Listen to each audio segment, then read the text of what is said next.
देवस्य धीमहि धियो यो नः प्रचोदयात्। गायत्री मंत्र साथ साथ बोले। ओम भूर्भुवः स्वाहा तत्सवितुर्वरेण्यं भर्गो देवस्य धीमहि धियो यो नः प्रचोदयात्।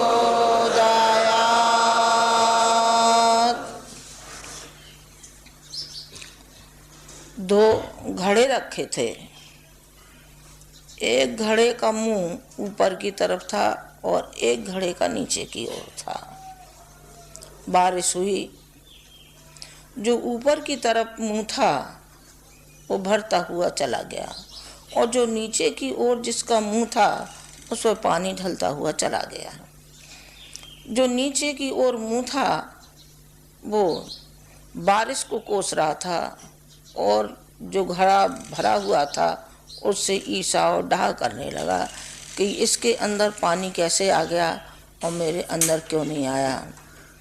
बारिश बोली कि भले आदमी, कम से कम तुझे सीधा तो मुंह करना था। तू मुंह औंधा करके पड़ा था और गाली दे रहा है, हमको दे रहा है, दूसरे घड़े को दे रहा है, लेकिन अपने आपे को नहीं दे रहा है कि हमने मुंह सीधा क्यों नहीं किया है। अपनी पात्रता को विकसित क्यों नहीं किया। आपने अपने बारे में क्यों नहीं सोचा। दूसरों के बारे में सोचते रहे लेकिन अपने बारे में ये नहीं सोचा कि हम किस ओर हम जा रहे हैं, कि किधर को हमारी दिशा धारा है। उस दिशा धारा को न सोच करके और किधर के किधर ही हम चलने लगते हैं। ये दोष किसका है? ये अपना दोष है। बारिश का दोष नहीं था इसमें। बारिश तो समान थी। वो तो पात्रता का है कि पात्र कितना बड़ा है और कैसा है, उतना ही उसके अंदर आता हुआ चला जाता है। ये कहानी किसके ऊपर है? ये कहानी आप सबके ऊपर है, हमारे ऊपर है, आपके ऊपर है कि जितना हम चाहें तो हम श्रेष्ठ से श्रेष्ठ बन सकते हैं, निकृष्ट से निकृष्ट भी हो सकते हैं। अर्जुन उठते हुए चले गए। क्या कारण था कि उठते हुए चले गए और दुर्योधन उठता हुआ क्यों नहीं चला गया? जबकि एक ही गुरु के शिष्य थे दोनों, फिर एक के साथ ऐसा पक्षपात क्यों और एक के साथ ऐसा दुराव क्यों? नहीं भाई, गुरु तो पक्षपाती नहीं होता है, लेकिन शिष्य के अंदर वो भावनाएं, वो आस्थाएं हैं कि नहीं हैं।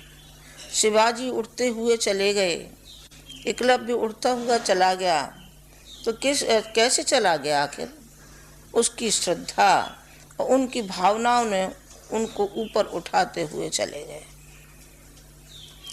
भगवान का अनुदान और वरदान तो है तो सही, वो सभी के लिए समान है, पर उन अनुदान और वरदानों को संभालने के लिए भी तो कोई पात्रता चाहिए कि नहीं चाहिए? पात्रता चाहिए। समान रूप से मिलता हुआ चला जाएगा यदि आपकी पात्रता विकसित हो गई है तब। अनेकों भक्तों को मिलता हुआ चला गया भगवान। जाते रहे, सबरी के यहाँ जाते रहे और विदुर के यहाँ जाते रहे। उन्होंने जूठे बेर सबरी के खाए और कृष्ण ने सुदाम उसके यहाँ जाकर के विदुर के यहाँ केले के छिलके खाए। भगवान भूखा है तो सिर्फ भावनाओं का और श्रद्धा का भूखा है। भगवान को कुछ नहीं चाहिए, भगवान को आपकी श्रद्धा चाहिए। गायत्री माता को आपकी निष्ठा और श्रद्धा चाहिए। सुदामा के यहाँ कमी आई, निर्धन थे, लेकिन भगवान तो निर्धन नहीं था। भगवान के तो अपार भंडागार भर रहे हैं, लेकिन भगवान ने उनकी पात्रता को विकसित किया और पात्रता देखी कि इसके अंदर पात्रता है कि नहीं है। जब सुदामा जी पहुँचे उनके यहाँ द्वारका में, तो उन्होंने एक ही शब्द कहा, ये कहा कि तुम्हारे पास क्या है, लाओ दो। सबके यहाँ भगवान जाते हैं और सबके यहाँ मांगते हुए चले जाते हैं, उनकी क्षुद्रता, उनकी निकृष्टता को त्यागते हुए चले जाते हैं और कहते हैं कि अपना विकास कीजिए और लीजिए सुदामा को।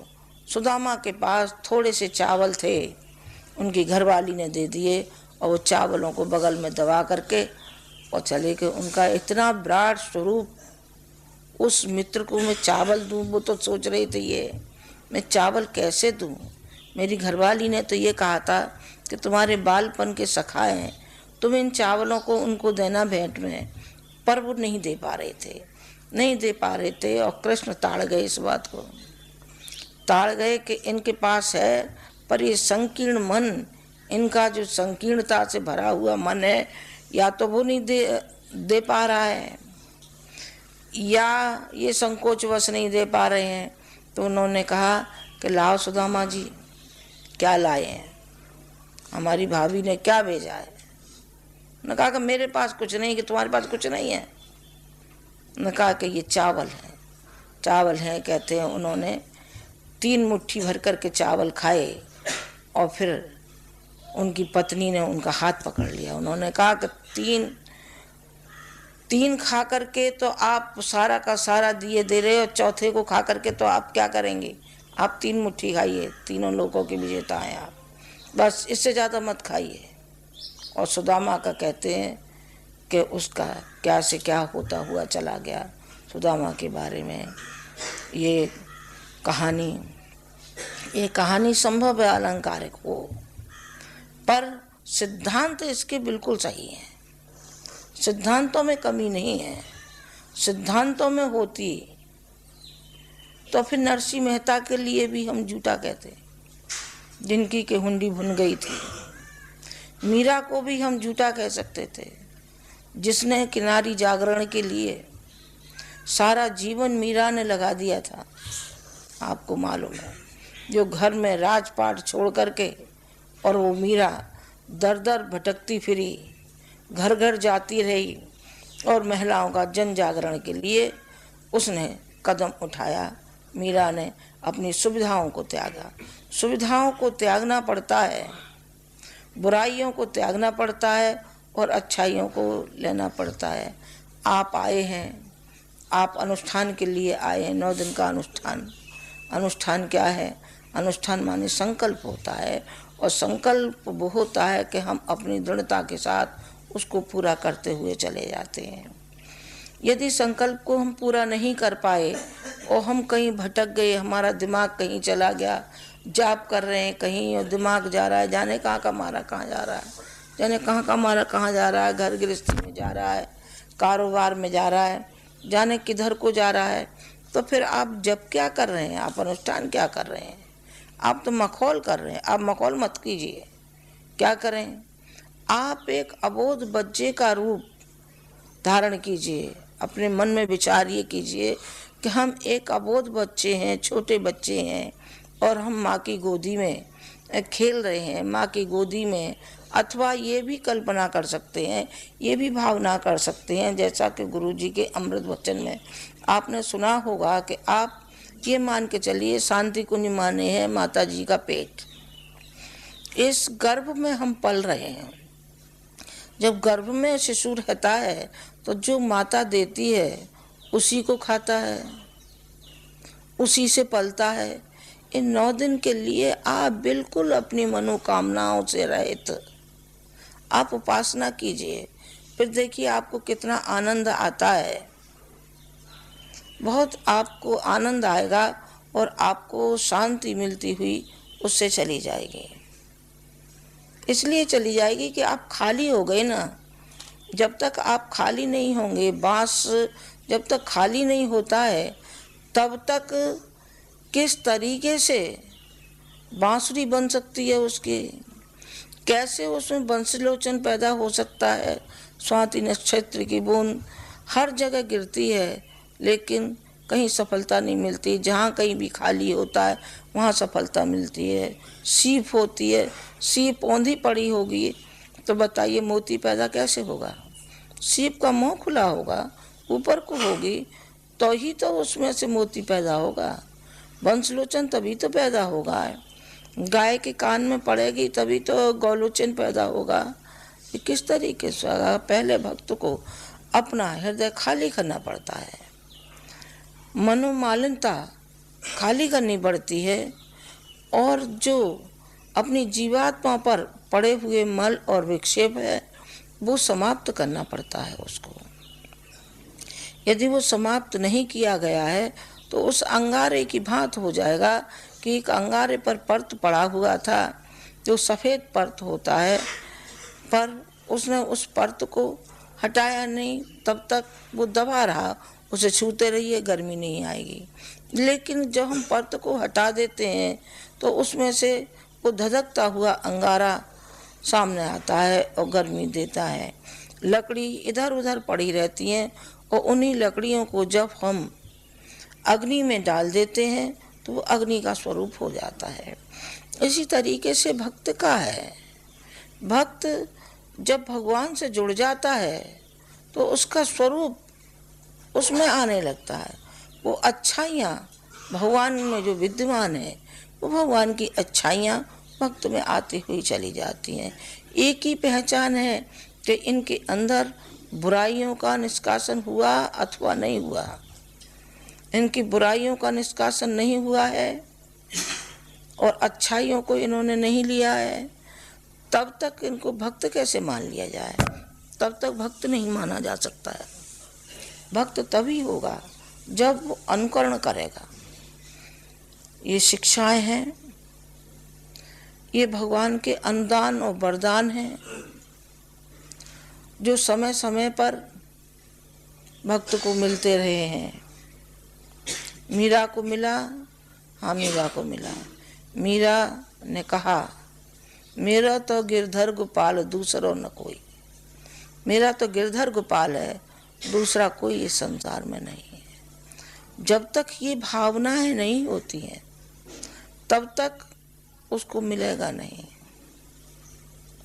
आप गुरुजी से जुड़े हैं, जुड़े जरूर हैं, लेकिन अंतःकरण से यदि जिस दिन जुड़ जाएंगे तो आपके अंदर वो सारी की सारी जो विशेषताएं हैं गुरुजी के अंदर थी, वो विशेषताएं आपके अंदर आती हुई चली जाएंगी। पर कच्चे मन से जुड़ना अलग होता है और पक्के मन से जुड़ना बिल्कुल बात अलग होती है। पक्के मन से ये होता है कि जो कुछ है सो तेरा है, तेरा तुझको सौंपते क्या लागत है मोर। तेरा तुझको सौंप रहा हूँ, जो कुछ भी है जो मेरा है वो सब तेरा है। जहाँ सब तेरे की बात आ जाएगी वहीं भगवान भी ये कहेगा कि बेटा जो कुछ मेरा है सो सब तेरा है, जो मेरा है सो सब तेरा है। फिर सूरदास की तरीके से लकड़ी लेकर के भगवान आगे आगे चलेगा। फिर आपको भागीरथ की तरीके से आपको वरदान मिलेगा। भागीरथ को वरदान मिला और माँ गंगा को लाने में वो सफल हो गए। कौन सी गंगा? जो पतित पावनी गंगा, जो पापों को हरने वाली गंगा। वो अनवरत बहती हुई चली जाती है। इसका शिक्षण कब ले पाए? गंगा नहाने तो गए, ऊपर का मैल तो उतारा, लेकिन भीतर की जो पवित्रता थी उसको हम ग्रहण नहीं कर पाए। जब तक हम भीतर की पवित्रता को ग्रहण नहीं करेंगे तो फिर हम निर्मल कैसे हो गए? फिर हम पवित्र कहाँ हुए? हम अपवित्र ही रहे, क्योंकि हमने अंदर की बुराइयों को और मलिनताओं को छोड़ा नहीं। यदि हम मलिनताओं को छोड़ देते और उस गंगा की तरीके से निर्मल और स्वच्छ हो जाते, गतिशील हो जाते, कि वो सारे समाज को, सारे राष्ट्र को वो निभाती हुई चली जाती है और सारे घर घर के मैल उतारती हुई चली जाती है। इस तरीके से यदि भावनाएं आई होती तो गंगा का नहाना, सच्चा गंगा का नहाना आ जाता और गंगा आपके अंदर में प्रवेश कर जाती, जिस तरीके से रैदास के अंदर प्रवेश कर गई थी। कहते हैं कि रैदास ने फूल भेजे थे और वो फूल उन्होंने ये कहा था कि माँ गंगा को देना। माँ गंगा के हाथ में कहते हैं कि वो माँ गंगा ने दोनों हाथ फैला दिए अंजलि की तरीके से और वो फूल दोनों हाथों में आ गए। पता नहीं आ गए कि नहीं आ गए, पर ये सही हो सकता है।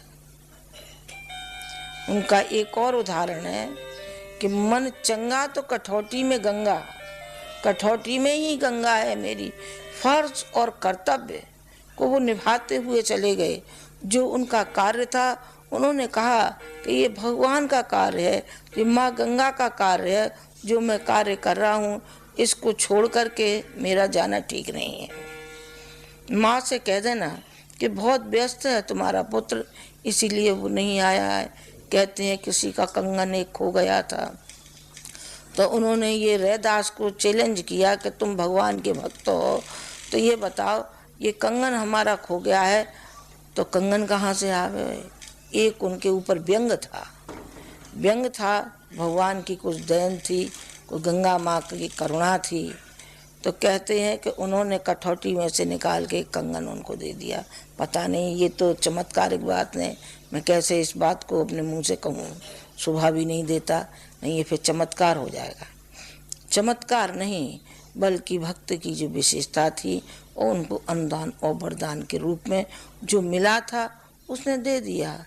इसी तरीके से एक उदाहरण और है, एक संत थे और एक किसी कन्या का विवाह था तो संत के पास एक व्यक्ति आया और उन्होंने कहा कि हमारी बेटी की शादी है, हमें कुछ दे दीजिए आपके यहाँ हो तो।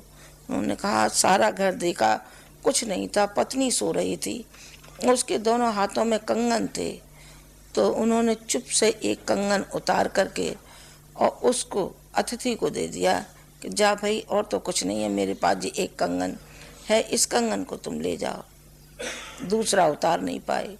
इतने में उनकी पत्नी की आंख खुल गई और पत्नी मुस्कुराते हुए पत्नी ने कहा कि ऐसे अच्छे कार्य के लिए आप यदि दे रहे हैं तो लो ये दूसरा भी कंगन आप ले जाइए, दूसरा भी कंगन ले जाइए। जो उदारता के लिए कहा गया, इसका मतलब ये नहीं है कि हम घर से फकीर बन जाएं और घर को बिल्कुल खाली कर दें, फर्ज और कर्तव्यों को ध्यान में न रखें, लेकिन हम पड़ोस की तरफ भी हम देखें। आखिर हमारे पड़ोसी भी किस अभाव में जीवन काट रहे हैं और हम शानदार जीवन काट रहे हैं। गांधी जी का उदाहरण सुना ना कि गांधी जी जा रहे थे, गांधी जी ने एक महिला को देखा जो कि बड़ी पुरानी साड़ी पहने हुई थी, फट रही थी साड़ी। तो उन्होंने कहा कि बहन इस साड़ी को तुम धोती नहीं हो। उन्होंने कहा कि बताइए, आपने बहन कहा है तो आप ये बताइए मैं साड़ी धोऊं कैसे। मेरे पास जब एक ही साड़ी है तो मैं एक साड़ी को धोऊंगी कैसे। उनकी बात समझ में आ गई। उनके थैले में एक साड़ी और अपनी उनकी धोती रखी थी। उन्होंने कहा कि ले ये धोती तू ले जा और इस धोती से तू अपना तन ढक ले और इस धोती को तू धो। उसी दिन से गांधी जी ने आधी धोती पहनना शुरू किया। इसी तरीके से जापान में एक संत हुए जो उनसे कहते थे जापान का गांधी कागावा।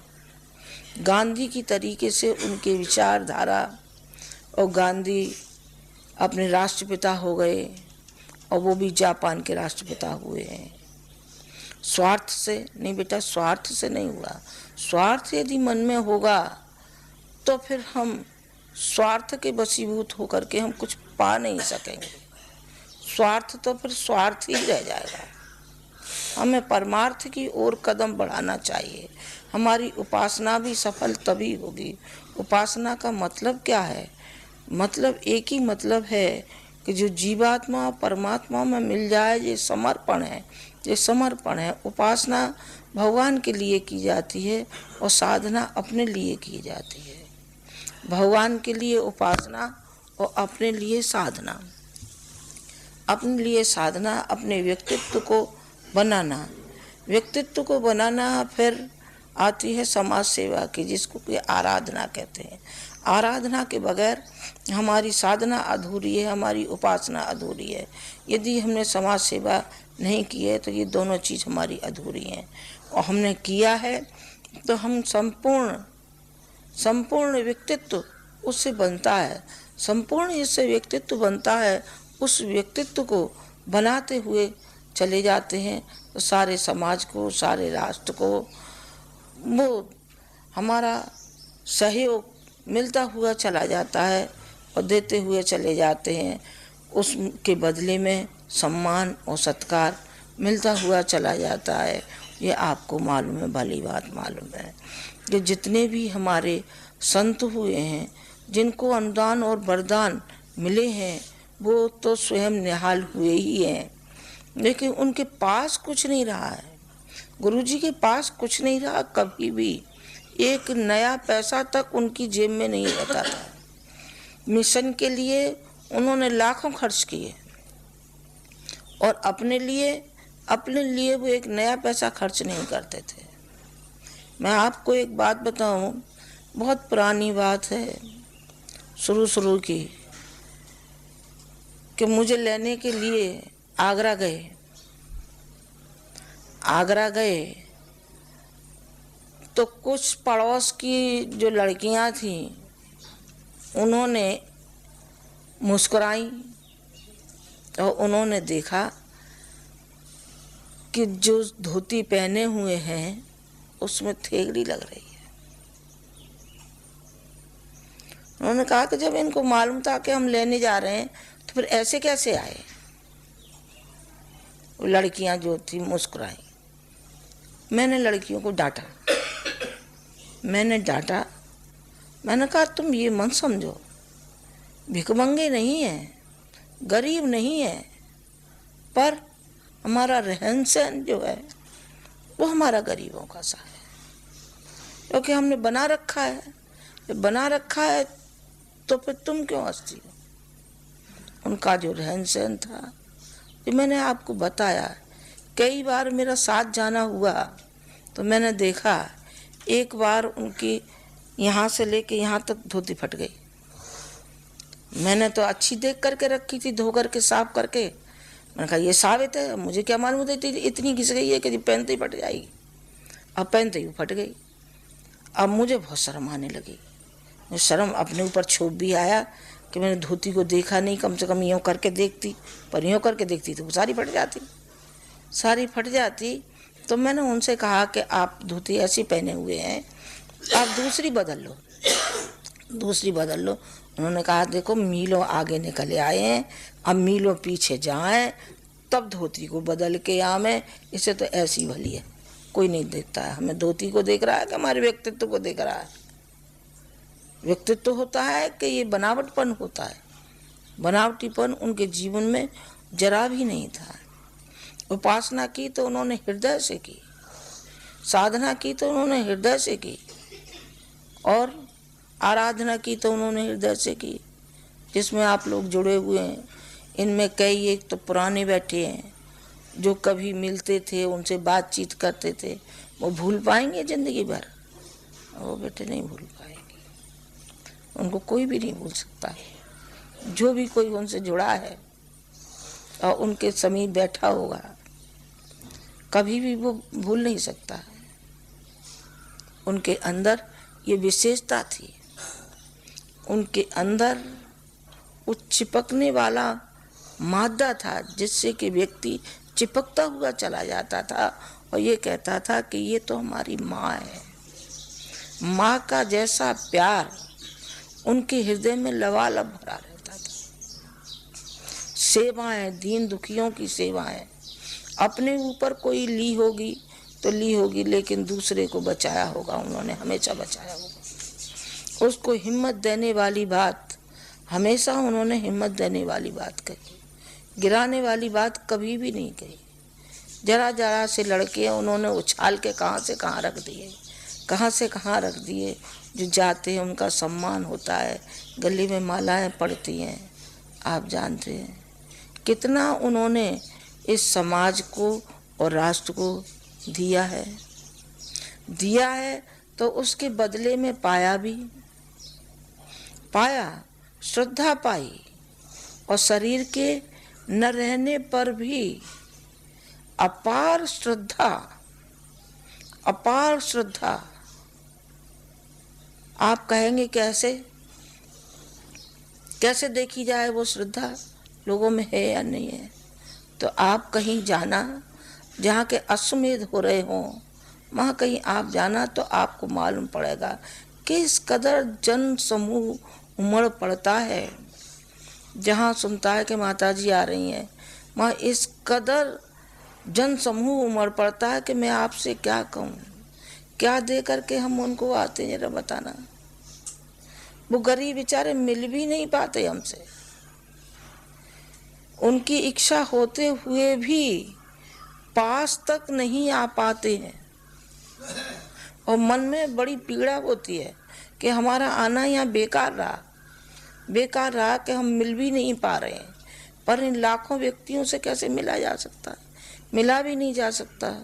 तो फिर ये कहना पड़ता है कि आप खुली गाड़ी लेकर के आइए, ताकि ये बच्चे कम से कम देख ही लें, शकल ही देख लें, तो उसी से अपना मन समझा लेंगे। भिलाई में तो वो भी नहीं हुआ था। उन्होंने कहा माता जी यहाँ खुली गाड़ी की नहीं कि लोग इसी पे चढ़ बैठेंगे, इसलिए चढ़ बैठेंगे। इनकी भावनाएं इस कदर उछल के आ रही हैं कि ये छोड़ेंगी नहीं।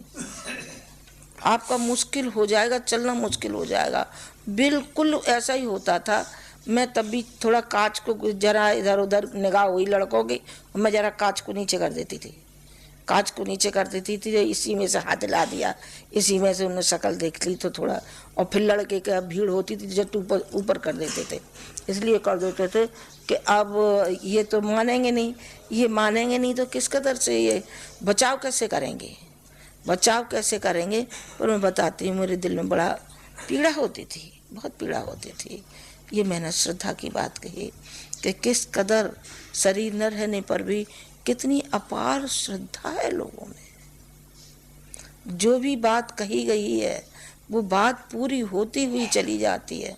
जहाँ ये कहा कि यहाँ अश्वमेध यज्ञ होगा और जी जान से लोग वहीं जुट पड़े, और उनमें शर्त लग गई कि हमारे यहाँ होना चाहिए।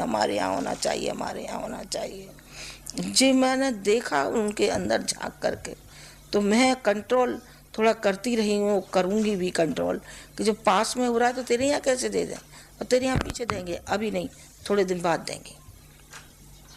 देंगे तो सही, पर तुम्हें थोड़े दिन बाद देंगे, अभी नहीं देंगे। इतनी श्रद्धा लोगों की क्यों साहब, कैसे हो गई? इसलिए हो गई कि वो गायत्री माता के भक्त थे, गायत्री माता का साक्षात्कार था, उनके अंदर में समाई हुई थी, गायत्री माता में थे वो। इसलिए उनके प्रति लोगों की श्रद्धा थी, और लोगों की जो सेवा उन्होंने, व्यक्तियों की सेवा जो की उन्होंने, उसका वो बदला है। आप जानते नहीं जो सेवाएं और सहायताएं उन्होंने की। कल भी एक लड़की आई थी कि माता जी देखिए मुझे कैंसर हो गया था और मैं कैंसर से बच गई। यूँ तो भगवान तो है नहीं कि हम सबको बचा लेंगे। कैसे बचा लेंगे भाई? भगवान भी जब प्रारब्ध को नहीं पलट सके तो हम कैसे पलट दें? पर लग जाता है, उसको लग जाता है, नहीं लग जाता है तो नहीं लग जाता है, नहीं लगता है हाँ नहीं लगता है, और लग जाता है हाँ लग जाता है। सैकड़ों को, हजारों को लगा है, लाखों को लगा है जो कि ऐसे पीड़ा पतन में पड़े हुए थे, और उनको कहाँ से कहाँ ले जा कर के रख दिया। वो अपने को धन्य मानते हैं। जो अपने को धन्य मानते हैं उनकी श्रद्धा है बेटा, लोगों की श्रद्धा है, व्यक्तियों की, और उनका पुरुषार्थ था, उनकी भावनाएं थी, जन समूह के लिए उनकी जो भावना पीड़ा पतन के प्रति थी, वो है सारा का सारा। उसको जब तक आप नहीं समझ पाएंगे तो फिर आपकी उपासना वो सार्थक नहीं होगी। प्रत्येक अक्षर के पीछे एक सिद्धांत है, एक भावना है, एक उसमें शिक्षण है। जो गायत्री मंत्र के प्रत्येक 24 अक्षर हैं और 24 अक्षरों में जो उसमें भावार्थ भरा पड़ा है, उसको आप हृदयंगम कीजिए और फिर उन पर अमल कीजिए। अमल कीजिए। अमल यदि किया गया है तो फिर आपका समग्र व्यक्तित्व बनता हुआ चला जाएगा। समग्र व्यक्तित्व बनता हुआ चला जाएगा। वो आपने ध्यान नहीं दिया, केवल माला ही सटकाते रहे तो फिर तो आप बगुला भगत हो जाएंगे। बगुला भगत जानते क्या होते हैं? बगुला बगुला ऐसा होता है कि बिल्कुल चोंच नीचे करे हुए यूं बैठा रहता है, बिल्कुल नदी के किनारे बैठा रहता है, और जहाँ उसको मछली दिखाई पड़ी उठाई गपक गपक मुंह में दे जाता है, गपक मुंह में दे जाता है। जो हमारे स्वार्थ हैं ये हमारे निष्कासित नहीं होते। मनोकामनाएं ढेर सारी लाए, जाने क्या क्या मनोकामनाएं, सबको निकाल के फेंको। आज पहला दिन है, सब मनोकामनाओं को यहीं रख जाओ, आप हमारे पास रख जाओ। एक दिन इस पर आपके लिए व्याख्यान भी होगा, नीचे लेक्चर होगा, उसमें 2 कागज़ दिए जाएंगे। एक दिया जाएगा वो जिसमें कि आपकी जाने अनजाने में बुराइयां होती रहती हैं, जो बुराइयों की ओर प्रेरित आप होते रहते हैं, जो कर्म नहीं होने चाहिए वो हमारे शरीर से और मस्तिष्क से होते रहते हैं। दूसरा कागज़ होगा जिस पे कि आप अपनी कष्ट और कठिनाइयाँ लिखेंगे, वो हमारे पास आ जाएगा। जो भी कुछ कर सकते होंगे, जो भी गुरुजी का दिया हुआ है, उसमें से जो भी कुछ आपके पल्ले पड़ेगा वो हम जरूर आपको देंगे और आपकी मदद करेंगे बेटा। पर आप बिल्कुल खाली हो जाइए, बिल्कुल खाली हो जाइए। इस वातावरण में आप पकिए। ये कुम्हार का अवा है, कुम्हार के अवे में बर्तन पकते हैं। यदि बर्तन कच्चा रह गया है तो उसमें से पानी निकल जाएगा, क्योंकि वो कच्चा रह गया। पक गया है तो पानी उसमें ठहरेगा। इसी तरीके से अपने भाग्य को दोष नहीं देना है, बल्कि अपनी क्रिया को दोष देना है कि हमारे जो हम क्रिया करते हैं, जो हमारे अंदर दोष और दुर्गुण हैं, उसको धिक्कारिए, आप उसको निकालिए। नहीं तो वही कहावत आ जाएगी कि चलनी में दोहे और कर्म टटोवे। कर्म को भाग्य को कोसता है और अपने कर्तृत्व को नहीं देखता कि हमारा कर्तृत्व क्या है। अपने कर्तृत्व के ओर देखिए, फिर देखिए आपका कैसा शानदार जीवन होता है। ऐसा शानदार जीवन होगा कि आप भी निहाल हो जाएंगे और समीपवर्ती जो भी और हैं वो भी निहाल हो जाएंगे। गुरुजी एक कहते, अब मैं जरा हंसा भी दूँ, इतनी देर से गंभीर होता जा रहा है। गुरुजी उदाहरण दिया करते थे। मैंने एक बार कहा कि इसका मायने मतलब क्या होता है भाई, आप जरा बताइए। कि मुझे मायने मतलब से क्या करना, मुझे तो सब चीज़ अध्यात्म से जोड़नी है। वो एक उदाहरण दिया करते थे, बहुत ही देते थे उसको। कौन सा देते थे? ये कहते, मेरे पैरों में घुंघरू बंधा दो कि फिर मेरी चाल देख लो। मैंने कहा ये क्या गाना है? मैंने कि फिर गाना, उन पर गाना तो आता नहीं था, मुझ पर तभी थोड़ा बहुत टूटा फूटा आता है, उन पर गाना नहीं आता था। इसीलिए गाना मुझे सिखाया उन्होंने कि नहीं तुम सीख लो, मुझसे तो नहीं आया। मैंने तो तानपुरा लिया, सो सीखा। थोड़े दिन में वो बोला सिखाने वाला, गुरुजी आप रहने दो, माता जी सीखना चाहें तो वो सीख सकती हैं। उन्होंने कहा कि तुम्हें कैसे मालूम माता जी सीख सकती हैं और मैं नहीं सीख सकता? कि देखिए आपका इसमें राग कुछ मिलता ही नहीं है, मिलता नहीं है। तो उन्होंने खूंटी पे टांग दिया, खूंटी पे टंगा रहा, थोड़े दिन तो टंगा रहा, धक्का लगा से टूट गया। मैं तो फिर बाजा लाई आगरा से लाई, तो मुझे कुछ शौक भी था तो थोड़ा बहुत मैंने सीख भी लिया। 2-1 महीने सीख लिया, तो वही चल रहे हैं मेरे, वही चल रहे हैं। तो बराबर उसको कहते थे कि मेरे पैरों में घुंघरू बंधा दो कि फिर मेरी चाल देख लो। चाल देख लो, अथवा वो हमें वो भगवान की शक्ति मिल जाए और फिर हम उस शक्ति को पा करके और फिर हम उस तरीके सा नाच भी नहीं नाच सके, पैरों में घुंघरू बात। तो मैंने कहा मैंने कहा ये तो संघर्ष खेल का है, आप क्या कह रहे हैं, ये मत कहो। उन्होंने कहा होगा संघर्ष का होगा कि चाइनीज का होगा, पर मुझे तो उदाहरण में अच्छा लगता है, इसलिए मैं कहता हूँ बेटा, जीवन जीना है तो एक खिलाड़ी की तरीके से जियो। खिलाड़ी की तरीके से स्टेज पे आते हैं तो मखौटे लगा लगा के आते हैं, कोई राम बन के आता है, कोई कृष्ण बन के आता है, कोई क्या बन के आता है, कोई क्या बन के आता है। तो क्या वस्तुतः वो कृष्ण है, राम है? न वो राम है न वो कृष्ण है, वो मखौटा है, मखौटा है। अपने जीवन को एक खिलाड़ी की तरीके से मान लीजिए तो आपका संतोष में जीवन कटता हुआ चला जाएगा। दीन दुखियों की सेवा के लिए फिर आपके अंदर एक पीड़ा पैदा होगी और उस पीड़ा को लेकर के जब आप जाएंगे तो रामकृष्ण परमहंस की तरीके से, जिस तरीके से रामकृष्ण परमहंस से एक पादरी ने पूछा और ये कहा कि आप कालीमय हैं, हमने सुना है, क्या भगवान को आप दिखा सकते हैं? उन्होंने कहा कि भगवान इन चर्म चक्षुओं से नहीं देखा जा सकता, लेकिन एक रूप में भगवान को हम देख सकते हैं। वो कौन सा स्वरूप है? उन्होंने कहा कुटिया में आ जाना, आपको दिखा दिया जाएगा।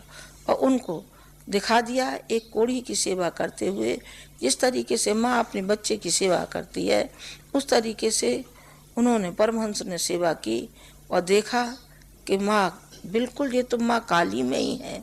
वो चरणों पर गिर पड़ा, चरणों पर गिर पड़ा। इस तरीके से उन्होंने, एक और उदाहरण है कि उन्होंने विवेकानंद से ये कहा, विवेकानंद ये कटोरे में शहद रखा हो और तू मक्खी हो, तो तू ये बता कि तू शहद को अंदर से पिएगा कि पास से ही होगा? उन्होंने कहा कि देखिए गुरुदेव, मैं तो मक्खी यदि बना तो मैं तो दूर से ही शहद चाटूंगा, मैं कटोरे में जाने वाला नहीं हूँ। उन्होंने कहा कि तो बस तू मृत्यु से डर गया, तू मृत्यु से डर गया और तू संपूर्ण उस शहद में नहाया नहीं, जबकि तुझे पूरे शहद में ही डुबकी लगानी चाहिए थी और पूरे शहद को ही तुझे चाटना चाहिए था, चाहे तेरे प्राण ही क्यों नहीं चले जाते। उन्होंने कहा है। यही बात आपके ऊपर भी लागू है कि आप आए हैं तो इस वातावरण में ऐसे घुल जाइए कि बस दीन दुनिया और तुम्हारे सामने कुछ रहे ना आपकी मनोकामना कोई है, ना आपका कोई दुख कष्ट है।